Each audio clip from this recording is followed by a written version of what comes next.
రాష్ట్ర విభజనపై కేంద్రం తాడోపేడో తేల్చడానికి సిద్ధమవుతున్న తరుణంలో రాజమండ్రి ఎంపీ ఉండవల్లి అరుణ్ కుమార్ సరికొత్త భాష్యం చెప్పారు. తెలంగాణ సమస్య పరిష్కారానికి కాలయాపన చేయడం కూడా సమస్య పరిష్కారంలో భాగమన్నారు. తెలంగాణ ప్రజలు విడాకులకు అప్లై చేశారని దీన్ని కోర్టు డిసైడ్ చేయాల్సి ఉందన్నారు. ఏమో సంవత్సరం తర్వాత తెలంగాణ ఇస్తామన్నా మనకంత అభ్యంతరం లేకపోవచ్చు.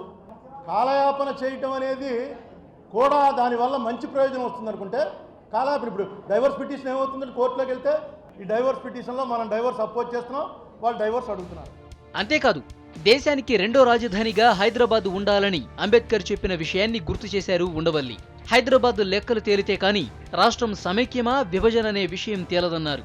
సీమాంధ్ర ప్రజలని దొంగలు అన్న విషయంపై చర్చ జరిపి నిరూపించేంత వరకు తెలంగాణ రానిచ్చే ప్రసక్తే లేదన్నారు.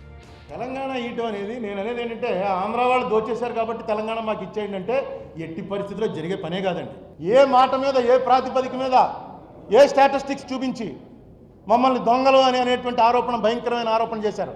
ఆ ఆరోపణ విషయం మీద వివరణ జరగకుండా, అసెంబ్లీలో చర్చ జరగకుండా, ఆ లెక్కలు తేలకుండా అసలు సమస్య లేదు. మీరు మనసులో పెట్టుకోండి, దేశానికి మంచిది ఏ ప్రాంతంలో సెకండ్ క్యాపిటల్ పెడితే బాగుంటుంది అన్నదానికి హైదరాబాద్ నగరంలో సెకండ్ క్యాపిటల్ ఆఫ్ ఇండియా పెట్టడానికి అన్ని రకాలుగా అనువైన ప్రదేశం అని డాక్టర్ బిఆర్ అంబేద్కర్ గారు రాసినటువంటి విషయం కూడా ఈ సందర్భంగా మీకు గుర్తు చేస్తున్నా.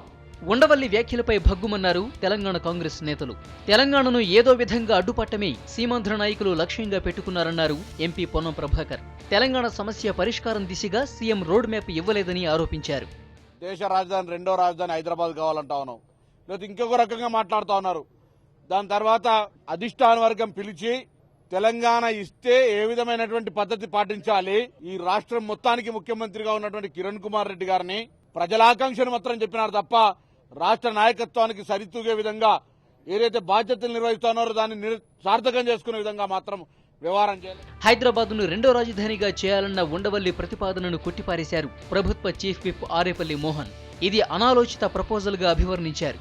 ఉండవల్లి అరుణ్ గారు మరి యొక్క హైదరాబాద్ దేశ రెండవ రాజధానిగా ప్రకటించాలనే ఒక అభూత కల్పన చేసి ప్రజల్లో పాటు ఒక వారి మనోభావాలు దెబ్బతినటంతో పాటు లేని అంశాల పట్ల మరో రకంగా ప్రలోభాలకు లేదా వారి యొక్క మాటల ద్వారా ఉన్న అంశాన్ని పక్కదో పట్టే రీతిలో మాట్లాడే ప్రయత్నం చేస్తూ ఉన్నారు. దాన్ని ఖండిస్తూ ఉన్నాం.